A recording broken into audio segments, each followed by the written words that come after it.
Bonsoir et bienvenue dans l'Africa Newsroom. Élection au Niger, 2 scrutins en une seule séquence. La présidentielle et le scrutin législatif sont prévus le 27 décembre, plus que quelques jours avant le lancement de la campagne qui s'ouvre le 5 décembre. 30 candidats briguent la magistrature suprême. Ama Amadou y a été écarté. Alors qui pour mener l'opposition? On en parle dans le débat.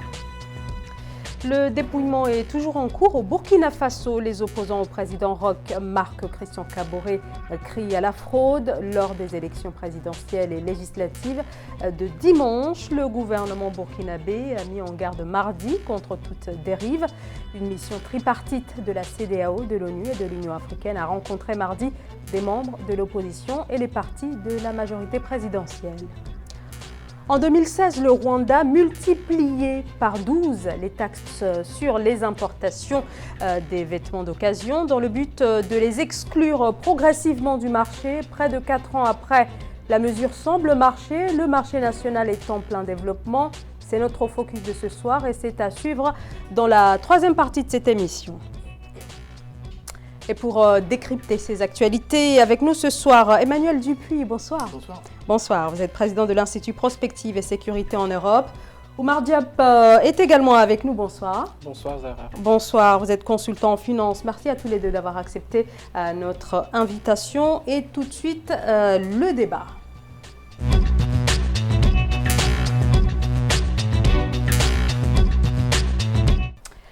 Un peu plus de 7 millions d'électeurs seront appelés aux urnes le 27 décembre pour le premier tour de l'élection présidentielle au Niger, des élections couplées aux législatives. La Cour constitutionnelle a validé 30 dossiers sur les 41 déposés. Le principal opposant Ama Amadou est disqualifié en raison de son casier judiciaire et de sa condamnation en 2017. Et parmi les candidatures validées, on retrouve sans surprise celle de l'ancien ministre de l'Intérieur, Mohamed Bazoum, candidat du PNDS, l'actuel parti au pouvoir, Amenedji.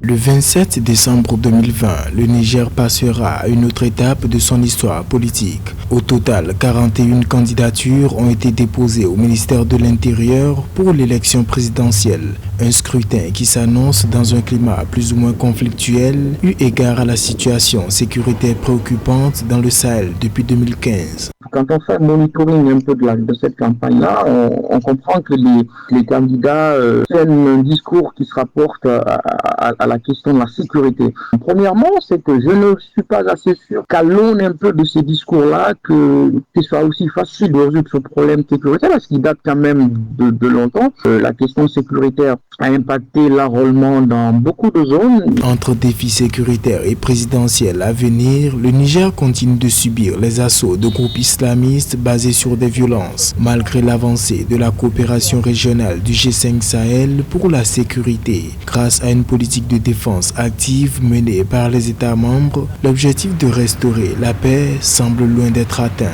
Il y a des localités qui ne connaîtront certes pas d'élections parce que naturellement il n'y a pas de force de défense suffisante pour pouvoir déployer sur toute l'étendue du territoire. Et le risque à cela, c'est que ces localités-là ne soient pas validées dans le cadre des élections, ce qui peut naturellement impacter la légitimité du prochain président, et ça pourrait même d'une certaine façon être une source de fraude, parce que les partis politiques n'auront pas la possibilité de déléguer dans ces localités-là. Donc c'est à la fois la question de la légitimité, mais aussi la question de la légalité. Face à la menace terroriste grandissante au Niger, les défis sécuritaires restent au cœur du prochain scrutin pour lequel la campagne électorale des élections législatives et présidentielles du premier tour s'ouvre le 5 décembre pour se clôturer le 25 décembre 2020. Alors avant de nous pencher sur le contexte à la fois économique, sanitaire et sécuritaire aussi qui entoure ces élections, la présidentielle et les élections législatives, on va d'abord évoquer la tension politique qui entoure aussi ces élections. On sait que la candidature du principal opposant au candidat du pouvoir, Ama Amadou, la candidature d'Ama Amadou a été rejetée par la Cour constitutionnelle. Est-ce que, comme le dénonce l'opposition et une partie aussi de la société civile, l'élection est déjà jouée d'avance en faveur du candidat du pouvoir, Mohamed Bazoum? Emmanuel Dupuis. Écoutez, moi, il se trouve que je connais bien Hama Amadou et le Niger, puisque j'avais suivi son élection, j'avais suivi le processus électoral en 2016. J'ai quand même l'impression qu'on rejoue exactement le même scénario qu'en 2016. Hama Amadou était arrivé au deuxième tour, dans des conditions un petit peu particulières, souvenons-nous. Il était embastillé, emprisonné, pour la même raison, trafic d'enfants, sur justement le même chef d'accusation, trafic d'enfants, non pas au Niger, mais au Nigeria. Oui. Donc là aussi, ça pose un autre problème de conjoncture, mais cette impossibilité de concourir au scrutin présidentiel, qui est très ouvert, comme vous l'avez rappelé, plus d'une trentaine de candidatures, 2 fois plus d'ailleurs qu'au Burkina, mais on y reviendra après, s'inscrit évidemment dans un contexte qui là pour le coup est un petit peu innovant, où pour la première fois, en tout cas ce n'était pas le cas en 2016, et précédemment en 2014, l'opposition est unie, puisque Mamadou était non seulement le président du Modène, du parti qui s'appelle Modène, la MAFA, donc le parti considéré comme un parti libéral, mais il est à la tête d'une coordination, la coordination CAP 21, où tous les chefs de l'opposition, finalement, lui ont donné quitus et mandat pour aller contre le candidat du pouvoir, l'ancien ministre de l'Intérieur, Mohamed Bazoum, le candidat du PNDS. Donc on est quand même dans une situation où on a un peu l'impression que l'arrestation en 2016 ressemble un peu à la possibilité pour Amadou de concourir. Omar Diop. Oui, alors, moi je pense que le fait qu'il y ait une trentaine de candidats, déjà, c'est une avancée extra importante au niveau de la démocratie. Ça veut dire quand même qu'il y a une sorte d'ouverture. Mais je trouve assez triste qu'à chaque fois qu'il y a des élections en Afrique, c'est tout le temps contesté, et contestable d'ailleurs, parce que nous reposons sur des démocraties qui ne sont pas du tout solides. Je pense qu'il n'y a pas un sens de responsabilité suffisante, une honnêteté au niveau des leaders politiques. Bon, quand je parle des leaders politiques, je ne parle pas effectivement justement de ceux qui sont au pouvoir. Il y a aussi l'opposition qui joue le rôle. Mais qu'est-ce que vous pouvez reprocher, par exemple? Non, mais je pense qu'en fait, au niveau des processus électoraux partout en Afrique, organiser une élection, c'est tout un processus du début à la fin. On a toujours eu tout le temps des contestations à chaque fois qu'il y a des problèmes. Je ne suis pas en train de dédouaner ceux qui sont au pouvoir, mais je pense qu'il y a une responsabilité collective aujourd'hui qui est là, que doit prendre l'ensemble des hommes politiques justement du Niger. Le fait qu'il y ait 30 candidats, c'est une très bonne chose. Alors on reproche à l'avance que l'élection est déjà perdue parce que Mahamadou ne se présente pas, mais il faut quand même souligner qu'on a des institutions qui sont en place qu'il va falloir respecter. Si on a des institutions qui sont en place qu'on ne respecte pas, à chaque fois que le Conseil constitutionnel donne une idée, ça veut dire que nous, aujourd'hui en Afrique, les institutions n'ont aucun pouvoir. Et ça, je pense que c'est très grave. Il faut que nous respections aujourd'hui les décisions de la justice. Il a été condamné justement pour trafic d'enfants, ça c'est extrêmement grave. Il ne peut pas être candidat puisqu'il doit purger sa peine. Je pense que il faut nuancer le fait de dire effectivement qu'il a été écarté pour des raisons politiques, parce qu'en Afrique, je pense que pour être patriote, il faut justement être un homme politique opposant, et c'est tout le temps assez regrettable. Emmanuel Dupuis. Je ne partagerai pas tout à fait le dernier point de vue de Oumar. Ce que je peux comprendre. Premièrement, la justice et le processus électoral sont deux choses totalement différentes. Tout à fait. Au regard de la Constitution, Amadou a le droit de se présenter à l'élection présidentielle. Parce que son jugement, effectivement, il y a eu un recours par rapport à ce jugement qui a été prononcé en 2017. La condamnation, d'ailleurs, remonte à 2018, elle n'est pas récente, 2018. C'est-à-dire que, juridiquement, au regard du droit nigérien, il n'a pas le droit de se présenter, mais constitutionnellement, ou selon le principe donc, du droit électoral, il a le droit. Donc ça pose un vrai problème sur la supériorité de l'un vis-à-vis de l'autre, ou l'utilisation de l'un vis-à-vis de l'autre. Ensuite, Zahra nous a rappelé qu'il y avait 30 dossiers. Je ne suis pas certain que les 30 candidatures iront in fine jusqu'au bout. Le processus électoral commence le 5 décembre, l'élection c'est le 27 décembre. Souvenons-nous à ce qui s'est passé dans les 3 précédents scrutins qui d'une certaine façon nous offrent une jurisprudence. La Guinée, la Côte d'Ivoire et le Burkina Faso dimanche dernier. Je prends que l'exemple de la Côte d'Ivoire parce que c'est le plus exemplaire. Il y avait 44 candidats. In fine, il y en a eu 4 qui ont eu le droit de se présenter, et in fine, il n'y en a eu que 2 qui sont allés au scrutin. Donc je ne suis pas du tout certain que le gage d'avoir une multiplication des candidats soit une bonne chose. Et je termine d'une phrase. Au contraire, je crois que la seule façon de gagner une élection n'est pas de multiplier les candidatures, on l'a bien vu en Guinée, mais d'avoir un candidat qui fédère une corrélation de partis dans le cadre d'une plateforme, et c'est ce qu'était précisément en train de faire Mahamadou avec sa plateforme du COP 21. Justement, je ne suis pas en train de défendre le parti au pouvoir, justement, loin de là, et je ne suis pas non plus en train de dédouaner ceux qui sont au pouvoir. Ce que je veux simplement dire, c'est qu'effectivement, il y a eu des condamnations qui étaient là, qui ont fait qu'aujourd'hui, il a été écarté pour ça. Ce que je veux juste souligner, c'est qu'en Afrique, il faut que nous ayons cette habitude, justement, de respecter nos institutions. On a des institutions qui sont en place. Ces institutions, on ne peut pas, à chaque fois qu'il y a quelque chose qui concerne les opposants politiques, on dit que non, ça a été truqué. Je suis d'accord sur le fait qu'il y a des opposants politiques qui sont écartés. Partout en Afrique, on a l'exemple de Alpha Condé qui est là, qui pour moi, c'est un scandale.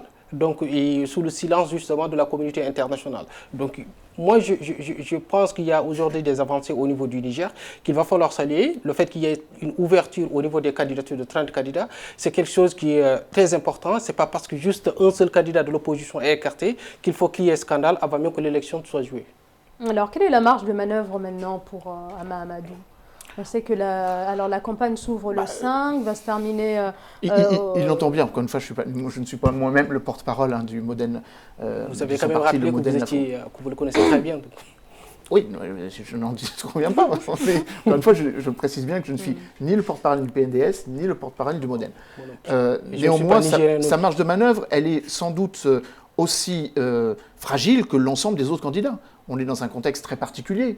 Le Niger vit, comme l'ensemble des pays sahéliens, une situation sécuritaire où une partie du corps électoral, donc les 7 millions de votants, ne pourront pas participer au scrutin. On en parlera sans doute par rapport aux pays voisins du Burkina Faso, mais on n'est pas loin de la réalité qui fait qu'une bonne partie du processus électoral sera perturbée, obérée, et d'une certaine façon sera absent territorialement de zones où le scrutin ne peut pas se dérouler. Donc ça, c'est quand même une question qui peut interroger sur la plénitude du processus démocratique de manière territoriale. Ensuite, l'autre enjeu, c'est bien évidemment, comme encore une fois, l'ensemble des pays sahélo-sahéliens, sahéliens et africains, c'est la question de la pandémie, qui va aussi jouer sur le fait que, évidemment, le scrutin ne se déroulera pas de la même manière, avec des processus et des protocoles sanitaires qui vont sans doute perturber, ralentir le processus électoral en tant que tel et le processus de collation des résultats. Et puis, dernier point, évidemment, c'est justement précisément la manière dont les résultats vont être collationnés. Est-ce qu'il va y avoir, comme le demande l'opposition, et comme le demande l'opposition dans tous les scrutins précédents, en Guinée, en Côte d'Ivoire, en Burkina, une collation au niveau régional ou un scrutin, au sens littéral du terme, au niveau national? C'est quand même là où se joue un peu la jauge démocratique, si j'ose dire. Oumar Diop. Oui, moi je pense qu'aujourd'hui l'enjeu au Niger pour les élections, ce n'est pas la candidature de tel ou tel opposant, c'est un enjeu sécuritaire. Vous l'avez rappelé tout à l'heure justement, il y a un enjeu de sécurité qui est extrêmement fort. Il y a très certainement une partie de la population qui ne seront pas concernés par les élections, parce que récemment on a eu au Burkina Faso, il y a entre 300 000 et 350 000 on va en parler personnes tout à l'heure, justement qui n'ont pas pu voter. Donc ça sera une situation pareille. Pourquoi? Parce que nous avons une zone qui est instable. Ce qui se passe au Burkina pour se répercuter le lendemain sur le Niger, pour se répercuter sur le Nigeria. Donc je pense que c'est des sujets fondamentaux sur lesquels il va falloir se fonder. Et ça, je pense qu'il va falloir une sécurité globale au niveau de l'Afrique. On en reviendra tout à l'heure. Alors justement, c'est un petit peu la question que j'allais poser. C'est-à-dire que depuis plusieurs semaines déjà, le débat tourne surtout autour de thèmes de politique interne et non sur les réels enjeux de cette élection, les questions économiques, sécuritaires bien sûr, vous l'avez dit, mais aussi sanitaires. Est-ce que les candidats ne sont pas en train de passer à côté des enjeux qui préoccupent le plus la population? C'est à la suite de ce que je disais justement. L'enjeu aujourd'hui, ce n'est pas la candidature de telle ou telle opposition, c'est les enjeux sécuritaires. Et ce qui est important aujourd'hui de reconnaître, c'est que ce soit le Burkina Faso, que ce soit le Niger, que ce soit le Nigeria, que ce soit la Libye, aujourd'hui, on a les mêmes problématiques. Ce qui diffère, c'est les approches pour lesquelles on devrait s'attarder. Et ce qu'il faut aujourd'hui qu'on ait une mutualisation des efforts pour combattre le terrorisme, pour combattre tous ces aspects sécuritaires. Parce qu'en Afrique, il n'y a pas de frontières. Les frontières sont poreuses. Ce qui se passe au Burkina peut le lendemain se répercuter sur le Niger, le lendemain peut se répercuter sur le Nigeria. Je pense qu'il y a aujourd'hui des coopérations institutionnelles qui sont extrêmement fortes, qui n'ont pas suffisamment été pensées. quoi qu'on puisse dire aujourd'hui, le président nigérien actuel et le président burkinabé, ils sont impuissants face à cette situation. Parce que même si aujourd'hui il y a une maîtrise au niveau national, il y a toujours des aspects extérieurs qui font que voilà, cette situation est déstabilisée. Je pense qu'il faut une coopération interétatique pour pouvoir combattre effectivement, efficacement le terrorisme. Emmanuel Dupuy. Alors, en très légère digression et en complément de ce qu'a dit Oumar, je crois que la question sécuritaire, on est tous d'accord qu'il faut davantage de coopération régionale, qu'il faut davantage de mutualisation, davantage de coopération avec la communauté internationale. Je crois que les vrais enjeux, c'est justement les failles de la question sécuritaire. Et je crois qu'ils sont, je pense qu'ils seront au cœur du scrutin du 27 décembre.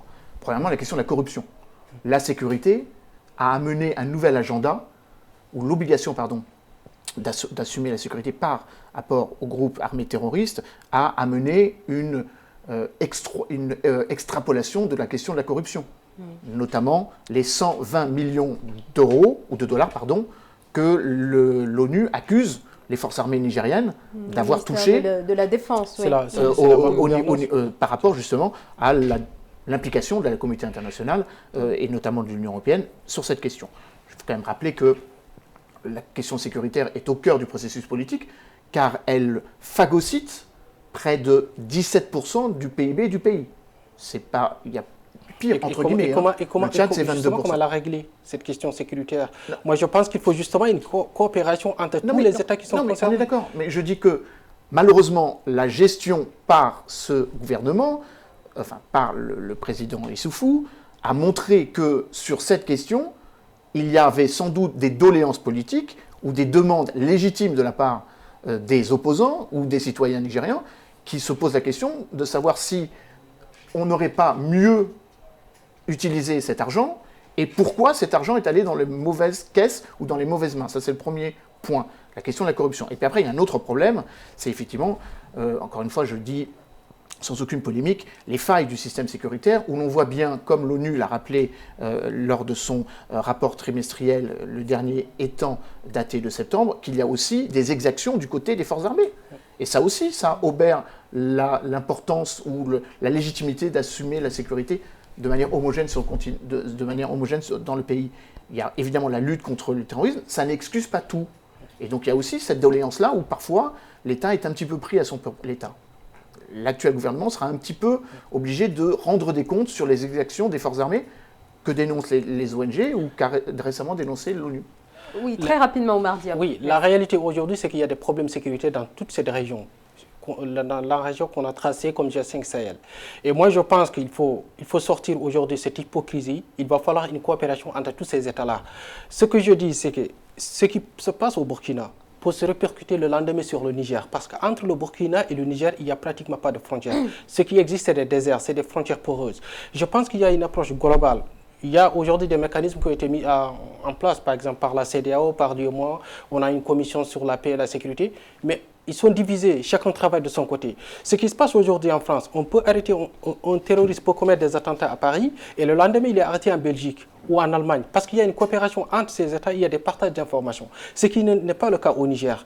Ce qui est l'enjeu aujourd'hui, c'est que les présidents de ces États-là aient conscience qu'ils ne peuvent pas combattre le terrorisme individuellement. Il va falloir que tout ça soit mutualisé, harmonisé, pour qu'il y ait des partages d'informations de façon à lutter efficacement contre ces terrorismes. Merci beaucoup à tous les deux pour ce décryptage. On va marquer une très courte pause et on se retrouve dans quelques secondes et on va parler des élections au Burkina Faso. À tout de suite.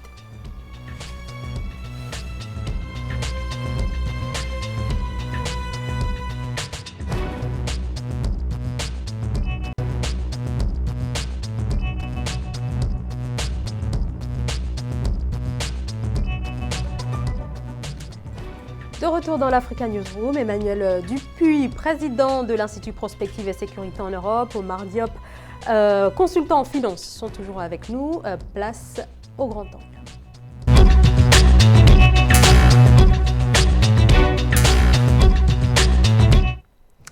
Au Burkina Burkina Faso, les résultats n'ont pas encore été annoncés par la commission électorale qui, après une journée de suspension, a décidé de reprendre la publication des résultats commune par commune, sans l'opposition qui a décidé de se retirer. La CENI dispose d'un délai de 7 jours pour proclamer les résultats provisoires de l'élection présidentielle, mais en attendant, l'opposition réitère ses accusations de fraude. Elle a une nouvelle fois accusé le chef de l'État sortant, Roch Marc Christian Kaboré, favori du scrutin présidentiel, de fraude lors de l'élection présidentielle qui s'est tenue dimanche. Reportage signé Jean-Paul Ouedraogo.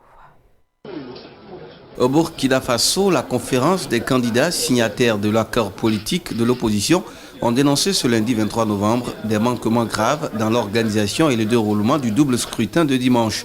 Dans une déclaration lue par son président du mois, elle a rejeté par anticipation les résultats des dites élections après avoir pointé du doigt la modification par la CENI du nombre et de la cartographie des bureaux de vote retenus de manière consensuelle pour les élections. L'opposition n'a tout naturellement donc pas pu participer à la surveillance des activités électorales dans ces bureaux de vote. Seule la CENI peut expliquer le pourquoi de ces changements. Tout cela a empêché de nombreux Burkinabés d'exercer leurs droits civiques. À ces irrégularités s'ajoutent plusieurs autres insuffisances selon la conférence des candidats. Suite à cette déclaration, la CENI, plus tard dans la soirée, a indiqué dans un communiqué la suspension des travaux de la plénière des commissaires, lesquels reprendront ce mardi avec la validation des résultats obtenus par chacun des 13 candidats. C'est après validation que nous allons nous retrouver devant vous. On s'est donné rendez-vous toutes les heures.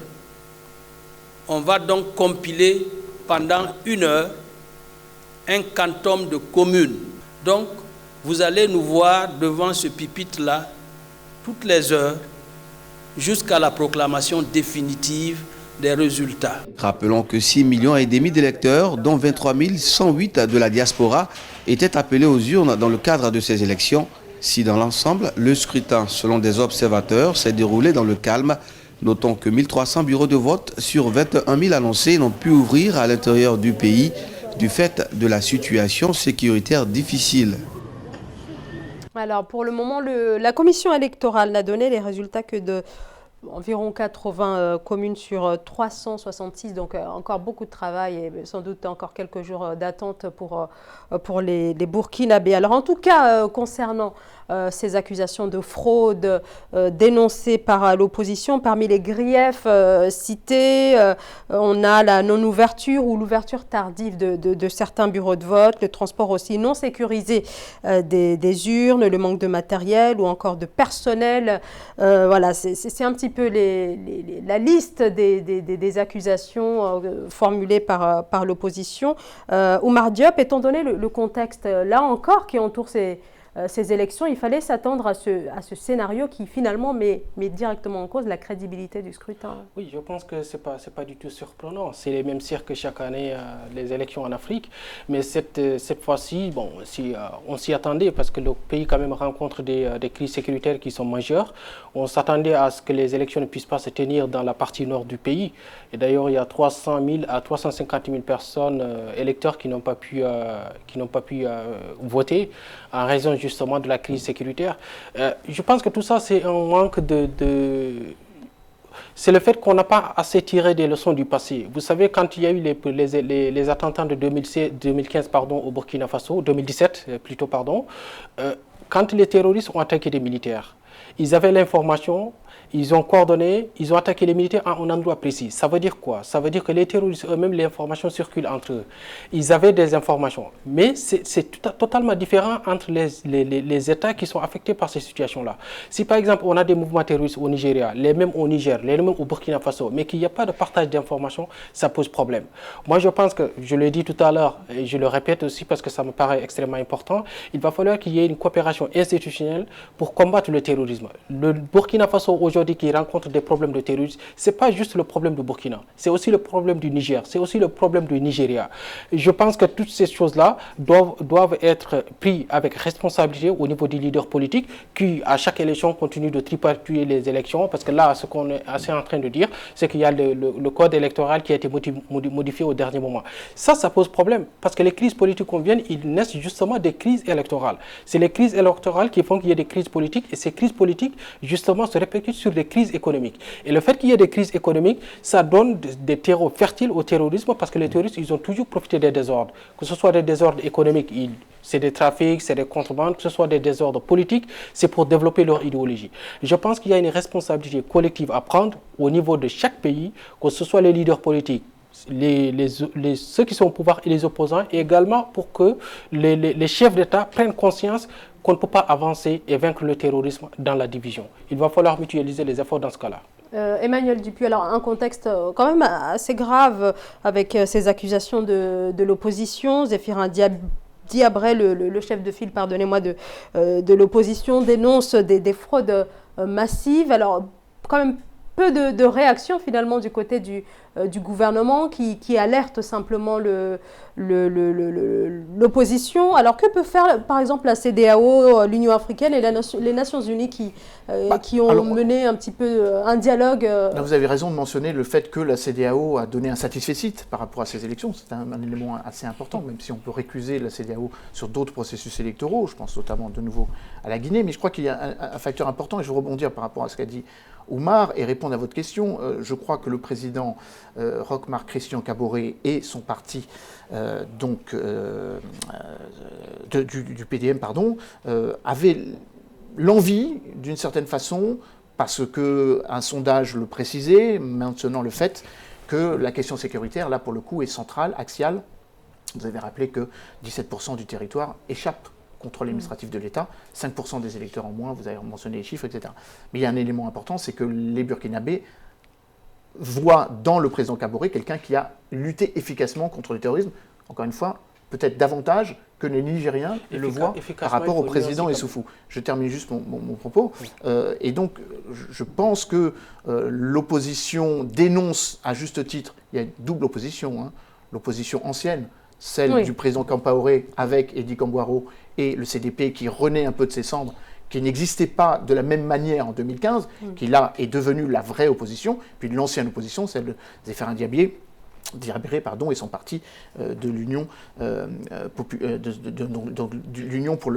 pour le progrès, donc l'UPC, qui d'une certaine façon n'a pas vraiment décollé dans ce scrutin, ou en tout cas arrive troisième alors qu'il espérait jouer la partition de l'opposition. Et donc, d'une phrase pour terminer mon propos, je pense que le président Kaboré voulait une victoire par KO dès le premier tour. Et c'est ce qu'il va avoir, d'une certaine façon. Et donc l'opposition utilise a fortiori tout ce que vous mentionnez.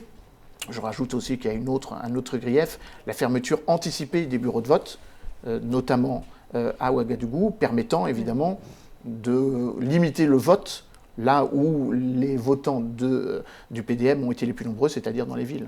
Oumar Diop, est-ce que l'opposition a raison de craindre effectivement des fraudes quand, tout au long de la campagne, le parti au pouvoir a réitéré qu'il fallait absolument gagner. Bien sûr, l'opposition a tout à fait raison, puisque le fichier a été modifié au dernier moment. Je pense que ça n'a pas été modifié au profit de l'opposition. On sait ce que ça veut dire en Afrique. C'est le manque d'honnêteté de façon générale de ceux qui nous dirigent.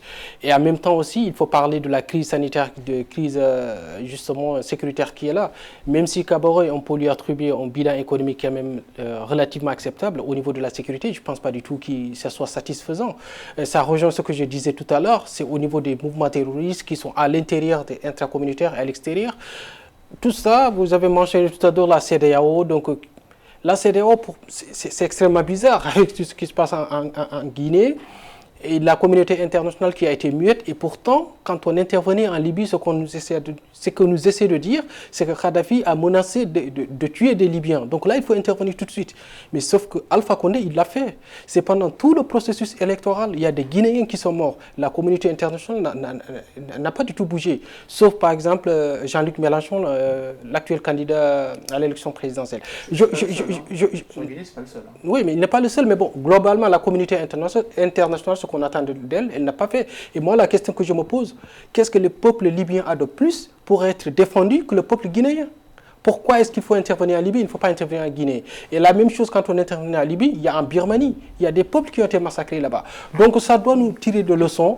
C'est que ce qui se passe aujourd'hui, c'est aux Africains de prendre la responsabilité d'être beaucoup plus honnêtes, notamment au niveau de la CEDEAO. Si les chefs d'État n'arrivent pas à être honnêtes chez eux en organisant des élections transparentes, quand ils se réunissent autour de la CEDEAO, ce sera la même chose. Parce que ce qui se passe dans les partis politiques, ce qui se passe dans des pays quand on est interne, c'est exactement ce qui se passera une fois quand on se réunit. Je pense qu'aujourd'hui, il y a une honnêteté, une malhonnêteté qui est là. Tout le monde sait que, voilà, que c'est malhonnête. Alpha Condé, ce qu'il a fait, c'est un scandale, mais personne n'a bougé, personne n'a condamné. Parce que ceux qui devraient condamner, ils espèrent qu'aussi ils ont besoin d'un troisième mandat, donc ils vont se taire, parce que le moment venu, ça pourrait se retourner contre eux.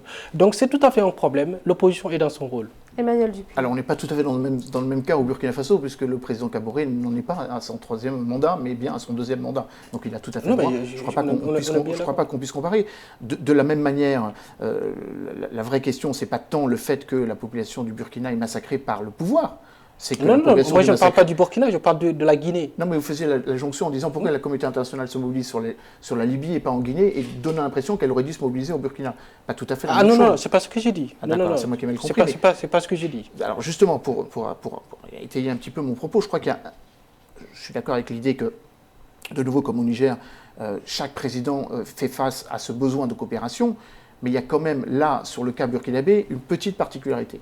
C'est que les systèmes de renseignement, les systèmes sécuritaires ont été totalement atrophiés avec le coup d'État qui a suivi le coup de balai en 2014 avec le départ du président Blaise Compaoré. Tous ceux qui avaient ce contact avec les terroristes, et je dis bien le contact, parce que c'est là où il y a associé un enjeu, le Burkina Faso comme le pouvoir de transition au Mali, ont au moins cette coopération, ou en tout cas cette vision de la nécessité de dialoguer avec les groupes armés terroristes. Ce qui n'est pas du tout le cas du Niger, qui est beaucoup plus rétif à cette idée. Donc là, la coopération, attention, elle ne va pas tout à fait dans le sens que vous disiez, elle n'est pas dans le sens où c'est justement le problème, les chefs parce que quand on mais pour dialoguer avec les groupes armés terroristes, et là où il y a un vrai problème au Burkina Faso, c'est que tous ceux qui avaient ce réseautage, cette intelligence, cette connaissance des groupes, je pense au général Gilbert Diandéré ou à Djibril Bassolé, sont en prison.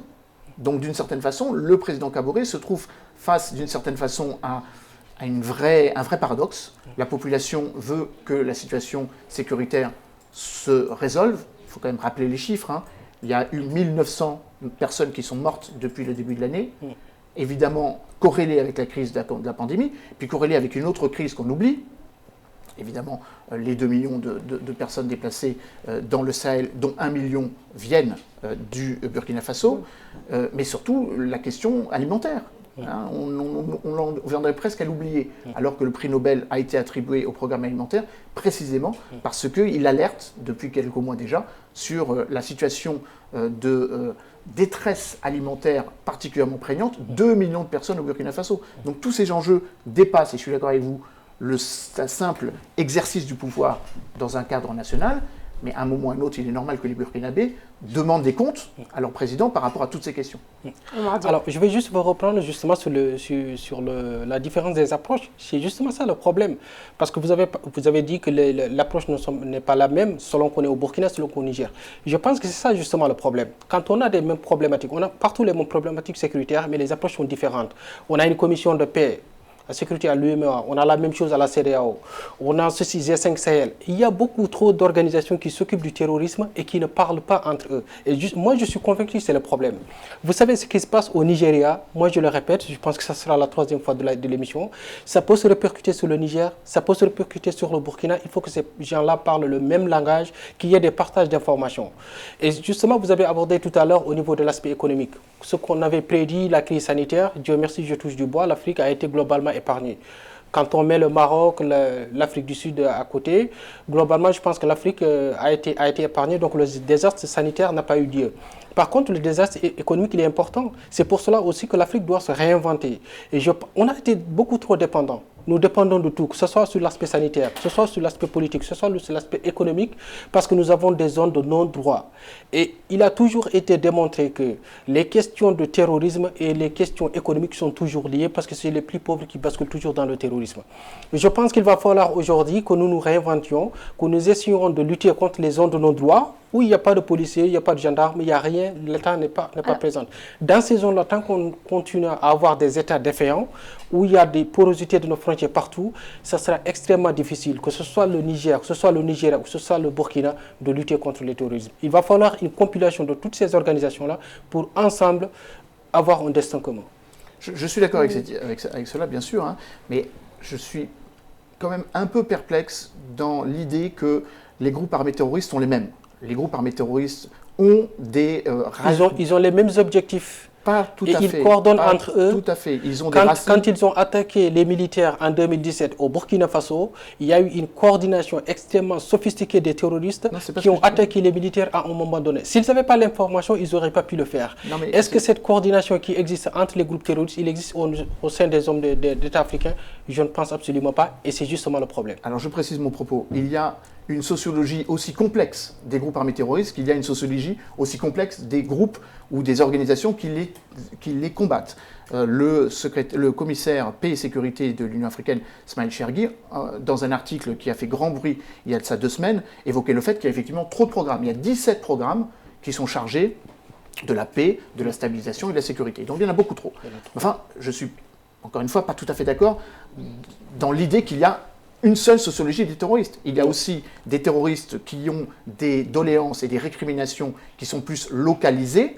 Je pense notamment à ceux des 3 frontières entre le Mali, le Niger et le Burkina, qui ne sont pas tout à fait les mêmes que celles que l'on peut trouver dans le nord-est et dans le nord-ouest du Nigeria. Du reste, les groupes armés terroristes qu'on trouve dans le nord-est et le nord-ouest du Nigeria n'ont pas tous le même objectif. Ils luttent contre les gouvernements fédérés, pas forcément tous contre le gouvernement fédéral. Il y en a certains qui sont affiliés à Daesh, d'autres qui sont affiliés à Al-Qaïda, d'autres qui sont liés à l'Algérie, d'autres qui sont liés effectivement du démantèlement des groupes armés terroristes d'essence Touareg. Certains sont arabes, d'autres Touareg, d'autres étrangers. Donc attention à l'idée selon laquelle le terrorisme serait simple à lutter parce qu'il faut avoir une vision unitaire des États et que ça suffit. Non, il faut que chaque État réponde à ses propres facteurs d'insécurité dans son pays. Merci à tous les deux pour ces explications. Alors, je vous laisserai la parole, mais on va marquer une très courte pause et on se retrouve juste après. Restez avec nous pour la suite de l'Africa News. On a répondu à vos questions.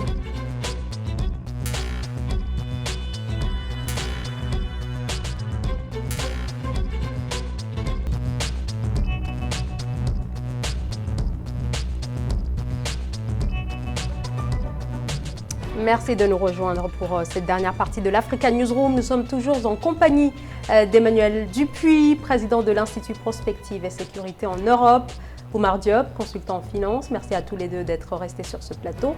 Et alors, on revient sur le Burkina Faso et les accusations de fraude, des fraudes dénoncées par l'opposition. Alors, bien sûr, dans ces élections, la question sécuritaire est extrêmement importante. Et Oumar Diop voulait revenir sur la question de l'investissement, un investissement assez important dans le domaine de la lutte contre le terrorisme. Absolument, parce qu'avec la lutte contre le terrorisme, on a beaucoup investi dans l'armée.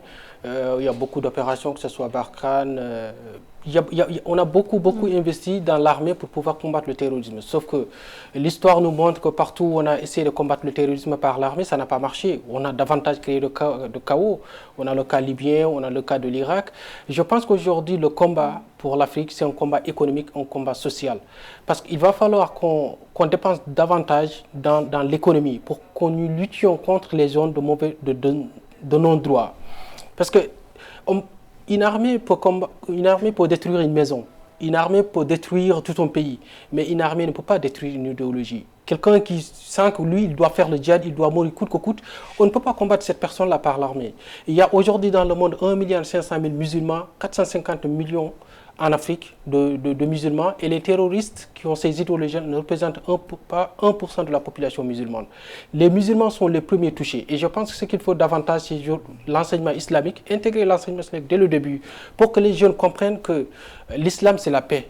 pour qu'ils le comprennent, le Google, ça ne suffit pas. On ne sait pas ce qui cache derrière Google pour SG quoi que ce soit. Je pense qu'il faut investir beaucoup dans l'économie pour que la pauvreté se réduise. Parce que aujourd'hui, les terroristes, ils recrutent davantage des personnes pauvres. Donc voilà, qui bascule très certainement. Il y a toujours une corrélation entre la pauvreté et le terrorisme. Le défi économique, il est beaucoup plus important que le défi, en tout cas militaire en Afrique, pour pouvoir efficacement lutter contre le terrorisme. Alors, les défis qui attendent le futur président. Alors, mais avant, en tout cas, il faut que les résultats soient proclamés. On voit que d'ores et déjà, alors qu'ils n'ont même pas encore été publiés, ils sont déjà contestés par l'opposition. Est-ce que cette contestation, Emmanuel Dupuis, ça peut empêcher la validation des résultats, ou alors la réforme opérée en août dernier par rapport au code électoral empêche cela? Alors, je crois surtout que ça perturbe l'agenda que le président s'était donné, c'est-à-dire une investiture rapide avant la fin de l'année, pour essayer effectivement de valider l'idée qu'il a gagnée dès le premier tour, alors que l'opposition fait jouer le code électoral pour qu'il y ait un deuxième tour. Elle récuse le scrutin, mais elle veut surtout qu'il y ait un deuxième tour. Et elle récuse la proportion des votes en faveur du président, qui serait celle en faveur du président, et dont elle estime être lésée. Avec de nouveau un autre problème, c'est que s'il y a une opposition, en fait, il y a deux candidats pour briguer la tête de cette opposition. Donc je crois que c'est un enjeu en soi, et qui évidemment est corrélé par rapport à ce que vous avez dit. Après, il y a effectivement l'urgence économique qui avait été brandie par le président Kaboré durant toute sa campagne, courte campagne qui a duré 2 semaines, en mettant en avant ce qu'il estime être une réussite, la stratégie nationale pour la réindustrialisation, en rappelant le fait que le Burkina Faso, pays plus handicapé que les autres, car c'est un pays enclavé, doublement enclavé par la question sécuritaire qui crée une sorte de limesse entre les pays qui ne sont pas touchés et les pays qui le sont davantage. Les 3 pays limitrophes en particulier qui le sont, avec une petite exception, une petite minoration par rapport à la Côte d'Ivoire, évidemment ne sont pas en capacité d'aider le Burkina Faso, premièrement parce que la Côte d'Ivoire se situe dans la même situation politique, le Mali est en transition et le Niger vient juste de voter. Mais il y a effectivement un argument que tous mettent en avant, le fait que la fin de la coopération diplomatique avec Taïwan, qui était une exception un peu sur le continent africain, puisque c'était le plus gros des pays avec lequel Taïwan avait encore une relation, donc cette relation a été abrogée en mai 2018 au prorata ou au bénéfice d'une coopération avec la Chine, dont tous les candidats de l'opposition, Zéphrin Diabré pour l'UPC, le candidat Edi Kambouaro pour le CDP et le président, disent que la Chine sera là pour aider ou pour compenser. Et donc ça amène une autre thématique, une forme de désoccidentalisation ou une forme de moindre exclusivité de la relation que le Burkina Faso peut avoir avec les bailleurs de fonds traditionnels. Et ça aussi, ça a été un enjeu pendant la campagne, de dire que les axes de développement doivent aussi s'appuyer sur une moindre dépendance économique avec des bailleurs de fonds qui, vous avez raison Oumar de le rappeler, ont investi de manière trop hypertrophiée dans les questions de sécurité. Merci à tous les deux pour ces explications concernant les élections au Burkina Faso et l'enjeu autour donc de ces élections. On va tout de suite passer au Zoom.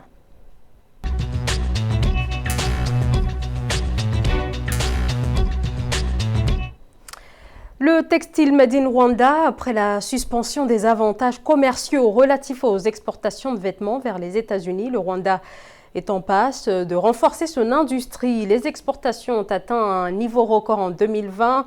Elles auraient, au cours de ces 10 derniers mois, généré 35 millions de dollars, soit 5 fois plus que la valeur globale des exportations de 2018. Nathalie Mouffe.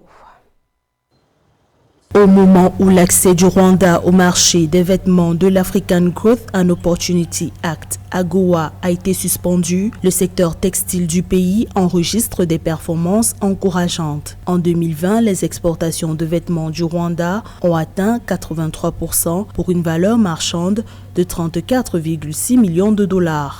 La sortie de l'AGOA a boosté les performances internes du Rwanda, qui a mis beaucoup l'accent sur la qualité de ses biens, sur la qualité de son secteur textile.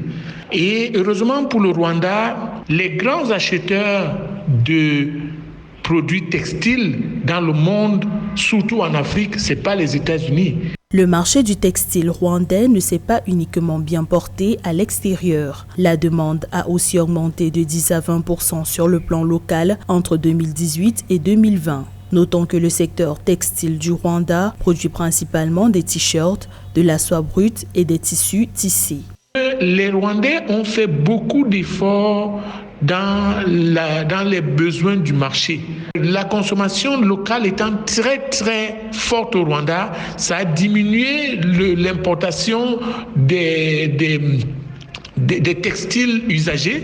En 2018, le Rwanda a pris la décision d'imposer des droits de douane sur les vêtements d'occasion bon marché pour réduire leurs importations. Cette mesure s'inscrivait dans le cadre de l'élimination progressive de l'aide au sein de la communauté de l'Afrique de l'Est en vue de promouvoir la capacité de fabrication locale.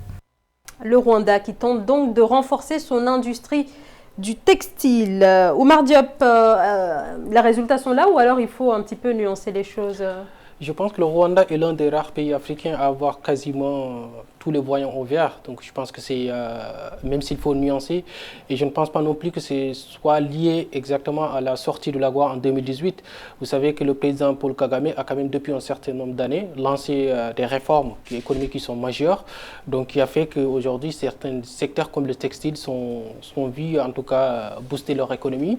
Et récemment aussi, en tant que stratégère, en tant que visionnaire, il a recruté Ibrahim Thiam, donc qui est un expert quand même dans le secteur financier. Et tout ça, je pense que ça fait partie de sa vision pour le Rwanda, de booster en tout cas le secteur financier au niveau international. Ce qui fait qu'aujourd'hui, je pense que le Rwanda, compte tenu du leader qu'ils ont, compte tenu des plans stratégiques qui sont mis en place depuis un certain nombre d'années, qui fait qu'aujourd'hui, il y a pas mal de secteurs qui sont ouverts. Emmanuel Dupuis. Oui, je crois que je suis d'accord avec ce qu'a dit Oumar. Je crois que l'un des premiers dossiers de la nouvelle administration Biden sera évidemment de faire en sorte que l'AGOA existe réellement, puisque un certain nombre de ses partenaires en sont sortis. Donc ça, c'est un élément important qui sous-tend un peu ce que vous disiez sur l'indépendance ou la souveraineté économique que souhaitent exercer les pays dont le taux de croissance tangente avec les 10%. Je crois qu'au Rwanda, on doit être à 8 ou 9%. Mais je crois que c'est important de dire que c'est la partie émergée de l'iceberg. La réussite économique du Rwanda ne dépend pas seulement de sa capacité d'exportation, mais bien du développement d'un marché intérieur. Ça a été très bien rappelé dans votre reportage. D'ailleurs, l'abolition des droits de douane que le président Kagame brandit pour le continent africain, avec la mise en place, telle que ça a été proposé en mars 2018, de la zone de libre-échange continentale, va de pair aussi avec une protection du marché intérieur. Donc ce n'est pas contradictoire, c'est un peu en Europe la même chose. Protection à l'intérieur de l'Europe et donc surveillance de notre frontière. Le président Kagame, d'ailleurs, aurait pu aller jusqu'au bout d'imposer une sorte de zone de Schengen africaine. Je crois d'ailleurs que la philosophie de la ZECLAF, c'est un petit peu ça. Alors là-dessus, ça amène une autre réflexion qui, je crois, est particulièrement bien expliquée avec le Rwanda, c'est-à-dire cette vocation à ce que les externalités économiques, les externalités diplomatiques vis-à-vis du continent africain choisissent des champions, ceux qui réussissent à peu près sur tous les sujets, c'est-à-dire une stabilisation politique, une émergence d'une classe moyenne, donc consommatrice de biens de consommation exportés, une capacité effectivement d'importer aussi des biens de pays africains, donc la création d'un marché endogène au niveau sub-régional mais au niveau continental. Et je crois que le Rwanda réussit aussi particulièrement bien parce qu'elle est dans une logique où elle est un petit peu sortie de la mémoire, ô combien douloureuse par rapport au génocide de 1994, pour s'inscrire dans l'histoire, ou du moins pour essayer de se positionner dans la logique d'une puissance émergente. Alors après, il y aurait beaucoup à dire, car cette puissance émergente se fait aux dépens aussi de beaucoup de biens de ses voisins. Il n'y a pas de cobalt, me semble-t-il, au Rwanda, et pourtant le Rwanda est devenu un des premiers exportateurs de cobalt. Donc ça occasionnerait peut-être un autre débat qu'on, du reste, on a déjà eu ici, mais effectivement, le développement du marché du textile est illustrant de la manière dont un pays qui peut légitimement maîtriser son destin sans avoir besoin d'avoir recours auprès du FMI, comme du reste il avait refusé il y a de cela quelques années, n'a pas besoin des investissements chinois ou des contre-propositions émises par la Banque asiatique d'investissement et d'infrastructure pour créer un petit peu de manière endogène, spécifiquement africaine, son propre destin. Et c'est peut-être là où l'on pourra voir des petits États incarner une exemplarité africaine, là où jusqu'à présent on a pensé que l'Afrique devait être représentée par des grands États, notamment les plus peuplés ou ceux dont le PIB est le plus important. Je pense notamment au Nigeria, à l'Afrique du Sud et d'une certaine façon, ou d'une moindre manière au Maroc. Oui, mais je pense aussi que la sortie du Rwanda de l'AGOA, ça rentre dans le cadre justement de réduire ce qu'on disait à l'entame de cette émission, de réduire la dépendance vis-à-vis de l'extérieur. Je pense qu'il va falloir aussi que, de façon globale, que les Africains comprennent que le développement ne se parachute pas et il ne vient pas de l'extérieur et d'ailleurs il ne devra pas venir de l'extérieur. Tout ça n'est possible que quand il y ait une vision politique et une volonté nationale qui est très forte, qui est piloté de l'intérieur. Et ça, je pense que le Rwanda a eu la chance d'avoir justement un président. Parce que quand on voit aujourd'hui le Rwanda, qui est l'un des Kigali, qui est la capitale la plus connectée d'Afrique, on voit les Tutsis et les Hutus vivre côte à côte. Ça, je pense qu'il faut avoir du cran pour réussir cela. Et je pense qu'ils ont eu la chance d'avoir ce président-là qui a une vision pour son pays, qui a une ambition pour l'Afrique, qui met les gens qu'il faut à la place de qu'il faut. Tidjane Tcham récemment a été choisi justement par son expérience au niveau international pour booster en tout cas dans le secteur financier. Je pense qu'en Afrique, il faut s'en inspirer. Parce qu'un incompétent n'existe pas, il faut être juste là où on doit être. Quand on met les gens qu'il faut à la place qu'il faut, avec toute l'honnêteté intellectuelle qu'il faut, je pense qu'il y a des moyens de faire des choses en Afrique. Alors, pour ce qui est du secteur du textile, l'enjeu là pour le Rwanda, c'est de développer le secteur au niveau national pour pouvoir répondre à la demande qui va être assez forte et qui, pour l'instant, l'industrie actuelle ne peut pas y répondre. Oui, alors c'est évidemment en lien avec ce qu'on a dit. Donc, cette capacité de moindre dépendance implique que l'on crée, non pas de toutes pièces, mais qu'on recrée une filière. Et je crois que c'est important parce qu'on l'on voit à travers le monde que, et d'une certaine façon, c'est un effet collatéral du Covid-19 où on est beaucoup moins enclin à penser la dépendance avec des pays très loin. C'est-à-dire qu'en gros, la chaîne de valeur est avant tout marquée par la proximité ou par le caractère régional. Et je crois que le développement du textile pour le marché rwandais, évidemment, n'a d'existence et n'a de réalité que si les pays du voisinage font la même chose. Car vous ne pouvez pas avoir un pays qui plus est enclavé s'il n'y a pas une cohérence dans les filières, dans les stratégies ou dans cette capacité de vouloir incarner cette indépendance. Et c'est peut-être là où le président Kagame, qui a certaines visions, et je suis d'accord avec Omar, qui l'a d'ailleurs très bien démontré avec la capacité démultiplicatrice de sa présidence de l'Union africaine en 2018, mais je ne suis pas certain que l'ensemble des leaders du voisinage le suivent totalement dans cette direction. Je pense notamment aux pays frontaliers à l'est, qui sont des pays qui dépendent beaucoup des investissements chinois et des investissements russes de plus en plus, en tout cas pour certains pays, là pour le coup, à l'ouest. Et donc je pense que l'expérimentation rwandaise, qui est une expérimentation qui, je crois, pourra faire florès, comme on dit, ne peut exister que si on soutient l'ensemble de la montée en puissance ou la mise à niveau des autres pays du voisinage. Et je pense notamment à la République démocratique du Congo, avec la question sécuritaire en prime.